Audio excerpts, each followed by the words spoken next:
Aujourd'hui au menu, le Queensland et son architecture sur souche, ou comment partir à la découverte de la maison tropicale australienne. La fameuse maison Queenslander, posée sur des souches d'arbres, est donc surélevée du sol de quelques dizaines de centimètres à plusieurs mètres parfois.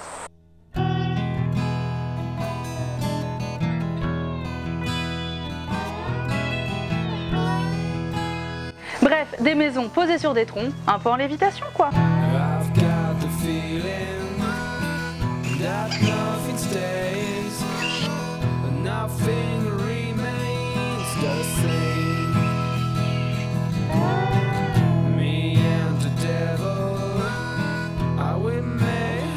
Ces maisons, comme leur nom l'indique, sont apparues à partir des années 1840 dans le Queensland, cet énorme état au nord-est de l'Australie de plus de 2 millions de kilomètres carrés. Une région sublime au climat tropical, plages, cocotiers et grandes barrières de corail, mais aussi crocodiles, moussons et cyclones.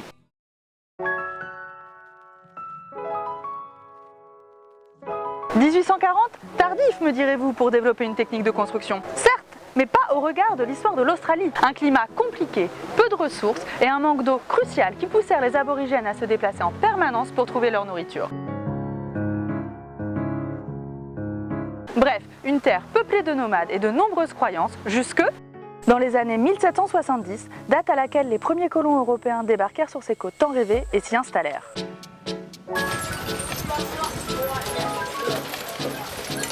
Bon, à propos des aborigènes et de la colonisation, sachez quand même que ce n'est qu'en 2008 que l'État australien a enfin fait des excuses publiques pour les crimes commis contre ce peuple.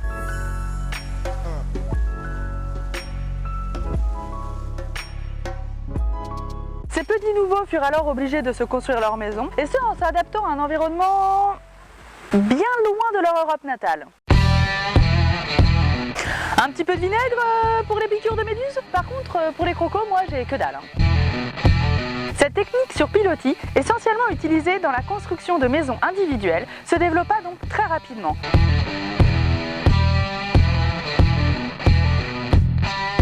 Ces maisons Queenslander tombèrent pourtant en désuétude après la fin de la Seconde Guerre mondiale pour carrément être démolies entre les années 1950 et 1960 au profit de petites maisons en briques de plain pied très américanisées. Mais celles toujours debout résistaient remarquablement au temps qui passe, se faisant se poser quelques questions aux habitants du coin. Des maisons qui résistent à quoi exactement ? Eh bien au climat tropical bien sûr. Un climat qui a une sérieuse tendance à déchaîner les éléments naturels. L'eau et son cycle, psss, l'air et ses caprices, la chaleur du soleil et la terre et ses petits habitants.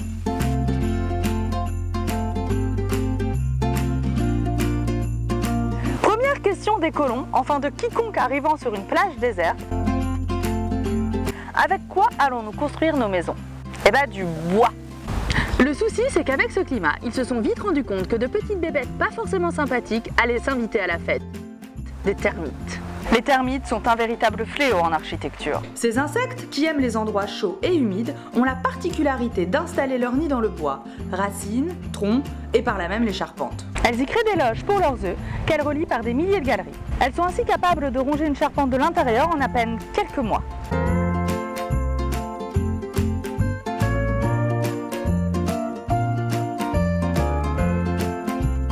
Charpente qui du coup s'effondre du jour au lendemain, sans prévenir. Pas cool quand même. Les gouvernements ont donc mis en place une réglementation très précise contre elles. Lorsqu'on est propriétaire, on est obligé de 1. Prévenir les autorités de la présence des termites. 2. De réaliser les travaux de désinfection très rapidement. Et 3. Si l'on veut vendre son bien, fournir un état parasitaire de moins de 6 mois, faut pas déconner. Ah, et juste pour l'anecdote, le système digestif des termites produit plus de méthane que n'importe quel autre être vivant. On les prend donc en compte dans les bilans d'émissions de gaz à effet de serre naturels. Alors les pets de vache à côté, c'est de la gnognotte, hein.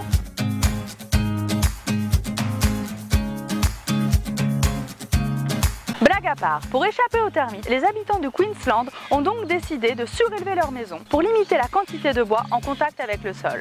Et puis au moins, si une souche était touchée, eh bien, il n'y avait que ça à changer. Et malgré l'entretien nécessaire, on peut dire que ça a plutôt bien marché. En posant leur maison sur des souches d'arbres sèches, ils ont tenu à distance ces termites qui se sont attaqués à du bois plus humide et plus accessible. ils ont continué malgré tout avec ce qu'ils avaient, du bois toujours. Un plancher en bois et des murs en bois. Le tout peint en de jolies petites couleurs pastel.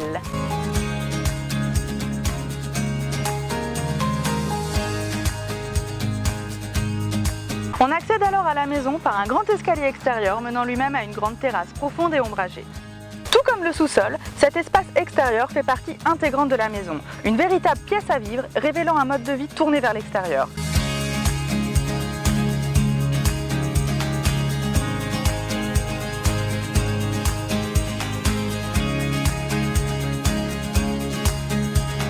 Et puis, il fallait bien finir par couvrir le tout par un toit, non ? La majorité du temps, un toit en pente fait de tôle ondulée ou d'étain, le métal résistant mieux que tout aux pluies torrentielles de la région. Bon, pour info, les techniques évoluant, depuis 1950, l'État a interdit l'utilisation du bois pour les souches, au profit de souches en béton ou en acier.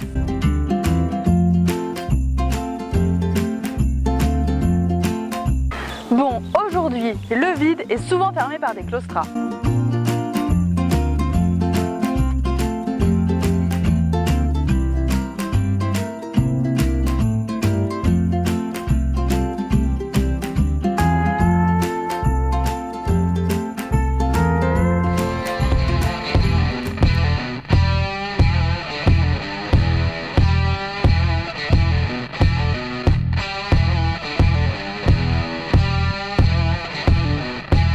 Et c'est encore une fois la raison pour laquelle je vous en parle aujourd'hui. Il s'agit de la définition même des architectures dites vernaculaires. Des constructions traditionnelles intrinsèques à une région, son climat, son relief et ses habitants. Des choix qui permirent de les adapter naturellement au climat tropical qu'elle et ses habitants allaient subir. Vernaculaire hier, bioclimatique aujourd'hui. Un terme largement utilisé aujourd'hui pour décrire ces architectures qui certes s'adaptent à leur environnement, mais tout en cherchant à en tirer le meilleur. Regardons par nous-mêmes.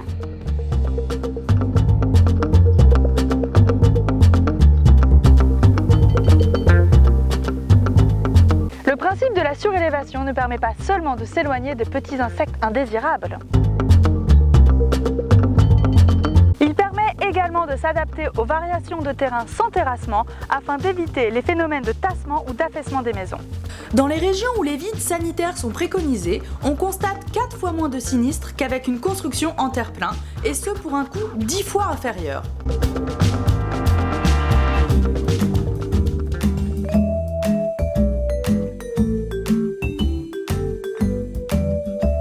Ne pas terrasser permet aussi de conserver l'écoulement naturel de l'eau sur les terrains.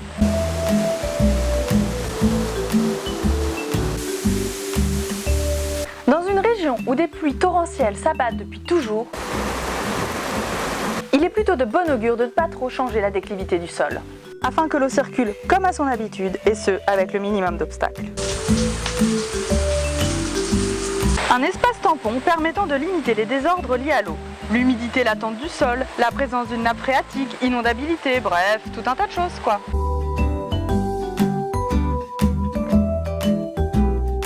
Après, dans les zones inondables, il est carrément imposé. 80 cm au-dessus du niveau du terrain naturel ou bien 50 cm au-dessus du niveau de l'eau. Bah oui, les fameuses PHEC, vous connaissez pas? Les plus hautes eaux connues bien sûr. Des niveaux qui doivent être repérés dans chaque commune pour se souvenir et surtout pour prévenir.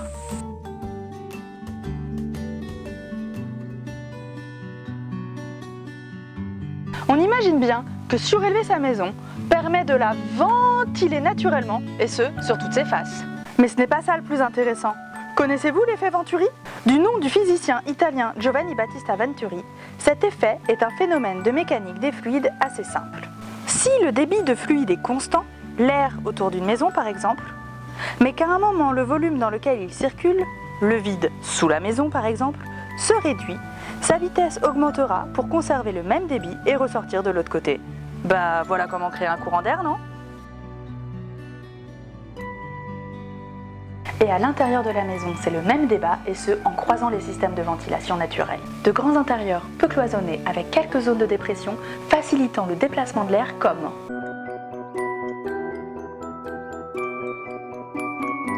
de grandes portes à la française alignées, facilitant les courants d'air.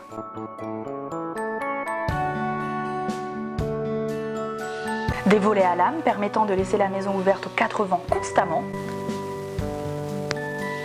De grandes hauteurs sous plafond pour que la chaleur y monte. Des ventilateurs reliés à des tuyères, sortes de conduits profilés évacuant l'air en toiture par le même phénomène Venturi, encore et toujours.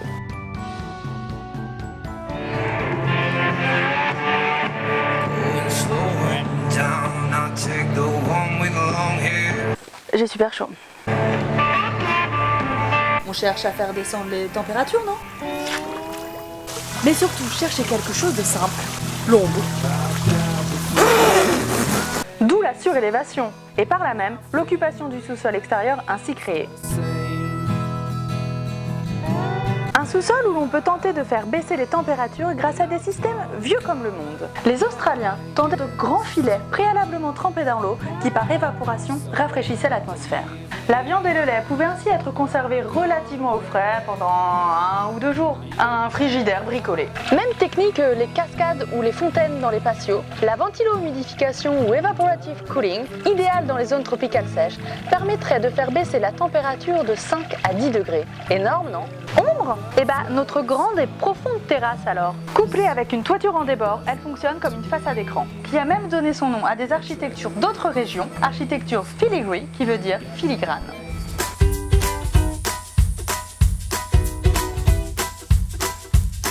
Elle permet de protéger des surfaces qui seraient en plein soleil sinon.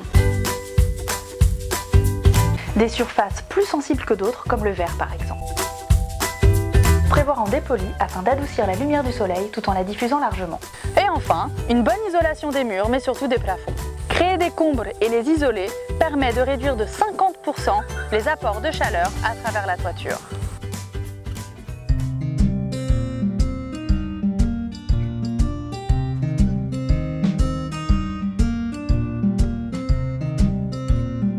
Sans oublier la végétation qui peut également avoir un rôle primordial. Hormis la purification de l'air, les plantes peuvent aussi bloquer la chaleur, voire même diminuer la température de l'air. Plantées sur le bâtiment, elles stockent la chaleur dans le feuillage et elles la renvoient par évapotranspiration, pouvant refléter jusqu'à 30% du rayonnement solaire. Une sorte de microclimat qui peut réguler humidité, température et pollution.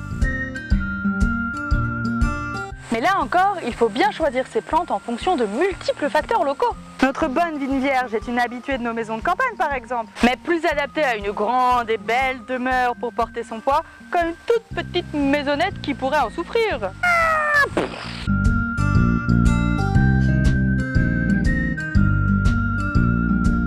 Et puis quelques palmiers ou bien une forêt tropicale bien dense pour diminuer l'exposition des maisons au soleil, c'est QFD. 90% d'humidité. Et des putains de moustiques!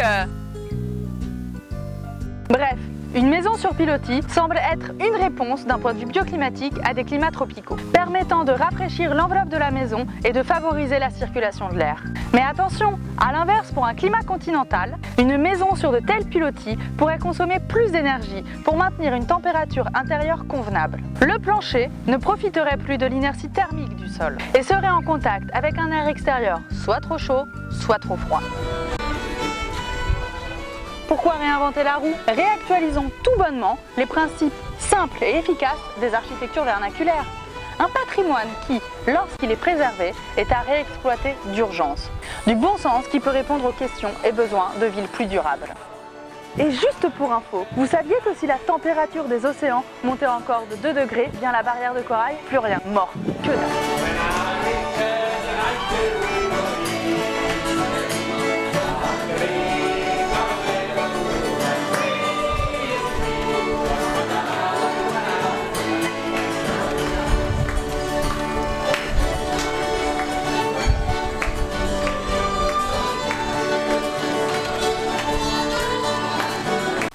J'entends les moustiques.